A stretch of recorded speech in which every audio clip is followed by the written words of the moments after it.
Chairman NAB نے اپنے تحفظات کا اظہار کرتے ہوئے کہا ہے کہ وزیر اعلیٰ پنجاب، ان کی کابینہ اور سینئر حکام کے خلاف تحقیقات کا آغاز کیا گیا، لیکن اس ضمن میں پنجاب حکومت تعاون نہیں کر رہی۔ آئیے اس حوالے سے دیکھتے ہیں ہم سب ٹی وی کی یہ رپورٹ۔ لاہور میں ٹھوکر نیاز بیگ میں نیب آفس میں منعقدہ تقریب سے خطاب کے دوران چیئرمین نیب نے اپنے تحفظات کا اظہار کیا اور لاہور ڈیولپمنٹ اتھارٹی سمیت مختلف سرکاری محکموں کے سربراہان پر زور دیا کہ وہ اپنے آقاؤں کے بجائے عوام کے وفادار بنے۔ تقریب کے دوران چیئرمین نیب نے ایل ٹاؤن اور لاہور گارڈن ہاؤسنگ اسکیم کے فراڈ میں ڈبل شاہ کے ہاتھوں متاثرہ افراد میں 30 کروڑ روپے کے چیک بھی تقسیم کیے۔ اس موقع پر انہوں نے کہا کہ پنجاب حکومت مختلف تحقیقات میں نیب سے تعاون نہیں کر رہی اور نیب کو خود پنجاب کے محکموں کے تعاون کی ضرورت نہیں، لیکن عوام کے لیے یہ سب کی ضرورت ہے۔ Chairman NAB justice retired Javed Iqbal نے صوبائی حکومت کے رویے پر غصے کا اظہار کیا کیونکہ مختلف تحقیقات میں ایل ڈی اے سمیت دیگر محکمہ جات کلیدی ریکارڈ نیب کے حوالے نہیں کر رہے۔ انہوں نے کہا کہ 3 ماہ گزرنے کے باوجود کرپشن کے الزامات کا سامنا کرنے والی 56 پبلک سیکٹر کمپنیز نے اپنا تمام ریکارڈ جمع نہیں کروایا۔ اس کے علاوہ خصوصی درخواست کے باوجود نیب کو میٹرو بس ملتان اور آشیانہ اقبال لاہور کے منصوبے سے متعلق ریکارڈ کی فراہمی نہیں کی گئی۔ انہوں نے ریگولیٹرز کے کردار کو مشکوک قرار دیتے ہوئے انہیں خبردار کیا کہ وہ اپنے اصلاح کر لیں۔ چیئرمین نیب کا کہنا تھا کہ نجی سوسائٹیز پہلے لوگوں کو اپنے گھر کے حوالے سے سنہرے خواب دکھاتے ہیں لیکن ان کا خواب پورا نہیں ہوتا۔ ان کا کہنا تھا کہ لوگ اپنی زندگی کی ساری جمع پونجی پلاٹس کی خریداری میں لگا دیتے ہیں لیکن آخر میں ہاؤسنگ سوسائٹیز اپنے وعدوں کو پورا نہیں کرتی۔ فیض آباد دھرنا کیس، راجہ ظفر الحق کمیٹی رپورٹ پیش نہ کرنے پر عدالت برہم۔ آئیے اس حوالے سے دیکھتے ہیں ہم سب ٹی وی کی یہ رپورٹ۔ اسلام آباد ہائی کورٹ کے جسٹس شوکت عزیز صدیقی نے فیض آباد دھرنا کیس کی سماعت کی اور سماعت کے دوران انتظامیہ کی جانب سے راجہ ظفر الحق کمیٹی رپورٹ پیش نہ کرنے پر اسلام آباد ہائی کورٹ نے بھرمی کا اظہار کیا۔ بعد ازاں جسٹس شوکت عزیز صدیقی نے سیکرٹری دفاع کو دوبارہ رپورٹ پیش کرنے کی ہدایت کی۔ عدالت نے کہا کہ سیکرٹری دفاع رپورٹ میں بتائیں کہ دھرنا مظاہرین سے معاہدے میں آرمی چیف کا نام کیوں استعمال ہوا۔ اس موقع پر ڈائریکٹر جنرل انٹیلیجنس بیورو عدالت میں پیش ہوئے، تاہم وہ وائرل آڈیو ریکارڈنگ سے متعلق رپورٹ پیش نہ کر سکیں، جس پر عدالت عالیہ نے ڈی جی آئی بی کی سرزنش کی اور 12 فروری تک رپورٹ طلب کر لی۔ جسٹس شوکت عزیز صدیقی نے ریمارکس دیے کہ رپورٹ جمع نہ کرنے کی صورت میں متعلقہ افراد کے خلاف توہین عدالت کی کارروائی ہوگی، جس پر deputy attorney general Arshad Kayani نے عدالت کو بتایا کہ راجہ ظفر الحق کمیٹی کی رپورٹ پر ایک ممبر کے دستخط نہیں۔ عدالت نے ریمارکس دیے کہ وزارت دفاع کو ویسے تو بڑا مان ہے، انگریزی اچھی ہوتی ہے، پھر آپ کیوں شرما رہے ہیں؟ عام تصور یہ ہے کہ حکومت اور ڈیفنس کی آپس میں اختلافات ہیں، رپورٹس جمع نہ کرنے پر اکٹھے ہو گئے ہیں۔ جسٹس شوکت عزیز صدیقی کا کہنا تھا کہ اس معاملے کو کارپیٹ کے نیچے دبانے کا موقع نہیں دیا جائے گا اور کسی کا نام لیے بغیر انہوں نے کہا کہ موصوف نے فیض آباد میں بیٹھ کر عدلیہ کی تصدیق کی۔ عدالت نے مزید ریمارکس دیے کہ چیف جسٹس آف پاکستان کا نام لے کر ان کو برا بھلا کہا گیا اور آپ بس راضی نامہ کر کے بیٹھ گئے کہ جنرل صاحب نے دستخط کر دیے۔ عدالت کا مزید کہنا تھا کہ ہمارے وزیر خارجہ وزیر داخلہ کی اور وزیر داخلہ وزیر خارجہ کی ذمہ داریاں ادا کرنا شروع کر دیتے ہیں۔ جسٹس شوکت عزیز صدیقی نے کہا کہ ڈی جی آئی بی سے رپورٹ مانگی تھی کہ بتائیں کہ وائرل آڈیو کس کی تھی، جس پر ڈی جی آئی بی نے بتایا کہ ہمارے پاس ایسے کوئی آلات نہیں جس سے یہ پتہ چلایا جا سکے۔ عدالت نے ڈی جی آئی بی سے استفسار کیا کہ پاکستان میں یہ سہولت کس ادارے کے پاس ہے، جس پر ڈی جی آئی بی نے عدالت کو بتایا کہ انہیں نہیں معلوم، صرف یہ بتا سکتے ہیں کہ ان کے پاس یہ سہولت موجود نہیں، کسی اور سے متعلق بیان نہیں دے سکتے۔ جسٹس شوکت صدیقی نے کہا کہ آپ کیسے انٹیلیجنس سربراہ ہیں جسے وہ بات بھی معلوم نہیں جو عام آدمی بھی جانتا ہے؟ اگر آپ کو یہ بات معلوم نہیں تو آپ کس بات کے انٹیلیجنس سربراہ ہیں؟ عدالت نے ریمارکس دیے کہ کیا آپ کا کام صرف اہم شخصیات کے ٹیلی فون ٹیپ کرنے ہیں؟ اگر کسی دہشت گرد کی آواز کا موازنہ کرنے کی ضرورت پیش آ جائے تو کیا کرتے ہیں؟ جس پر ڈی جی آئی بی نے استدعا کی کہ آپ حکم دے دیں کہ آئی بی کو آواز کا موازنہ کرنے کے جدید آلات لے کر دیے جائیں۔ تاہم عدالت نے ریمارکس دیے کہ میں یہ حکم کیوں نہ دوں کہ قومی خزانے پر بوجھ محکمے کو بند کر دیں۔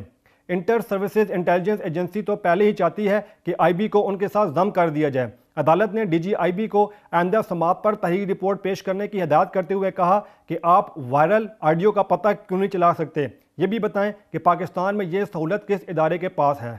مبینہ پولیس مقابلے میں مارے جانے والے نقیب اللہ محسود کے قتل کیس کو ہائی پروفائل مقدمے کا درجہ دے دیا گیا۔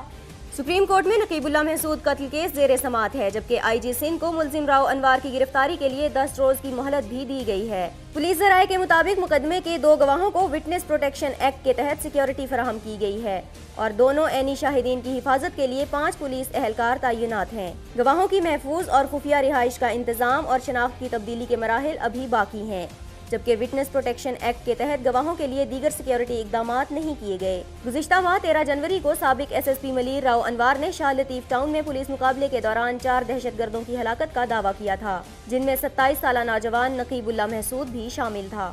چین نے پاکستان کو آسیان ممالک کے مساوی رعایت دینے پر اتفاق کر لیا۔ پاکستان اور چین کے درمیان آزاد تجارتی معاہدے دوئم پر مذاکرات کامیاب ہو گئے ہیں۔ دونوں ملکوں کے درمیان آزاد تجارتی معاہدے پر آئندہ ماہ دستخط ہونے کی توقع ہے۔ FTA 2 کے تحت مذاکرات کا نواں دور چین میں ہوا۔ چین آزاد تجارتی معاہدے دوئم سے متعلق پاکستان کے خدشات دور کرنے اور پاکستان کو آسیان ممالک کے مساوی رعایت دینے پر راضی ہو گیا۔ اس کے علاوہ چین نے الیکٹرانک ڈیٹا تبادلے پر بھی رضامندی کا اظہار کیا ہے، جس کے نتیجے میں انڈر انوائسنگ کے امکانات کم ہو جائیں گے۔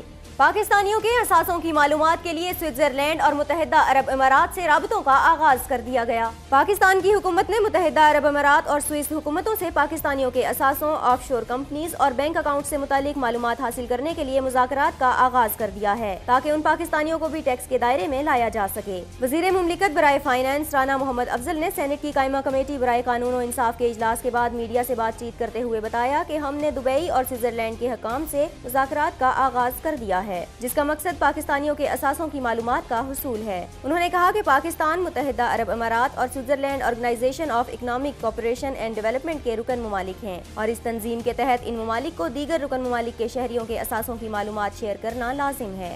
الیکشن کمیشن نے MQM پاکستان سمیت 3 سیاسی جماعتوں کی رجسٹریشن بحال کر دی۔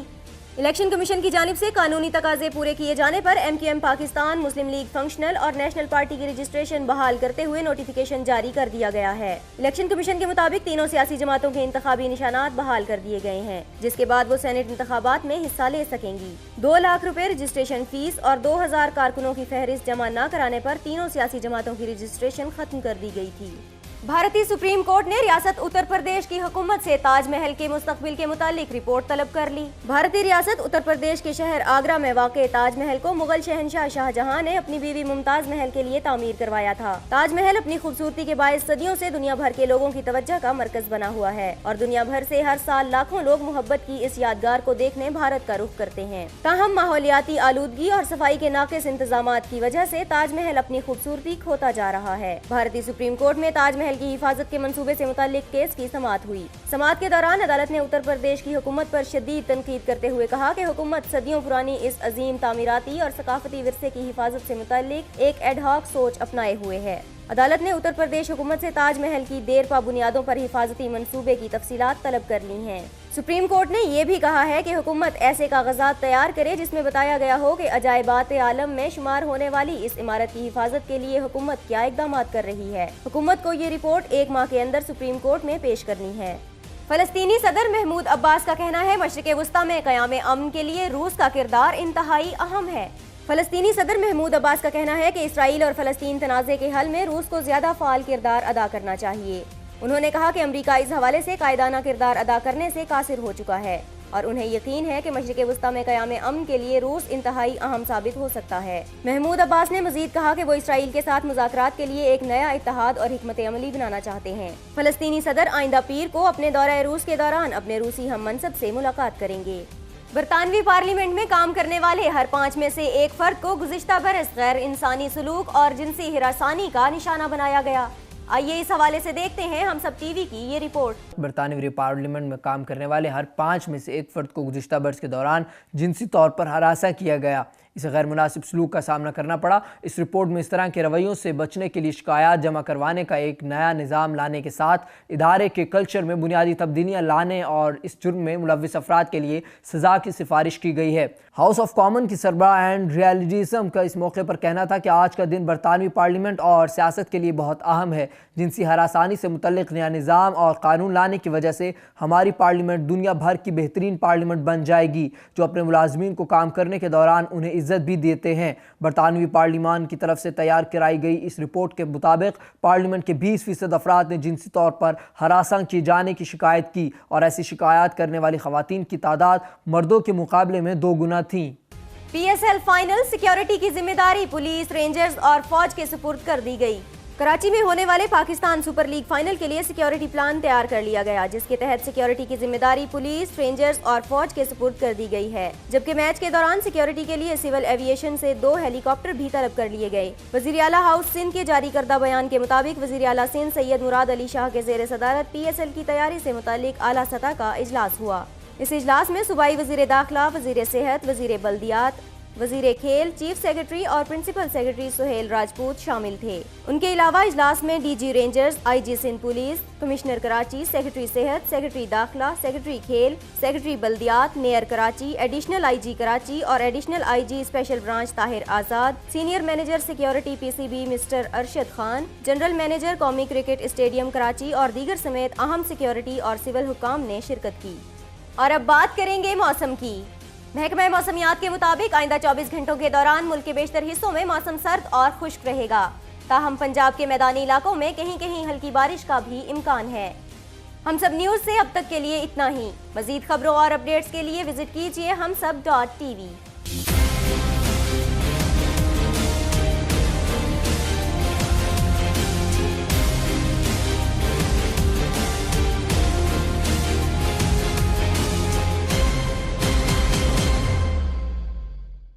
Please subscribe to Humsab TV and hit the notification icon on the screen to get the latest updates of our channel. Thank you for watching Humsab TV.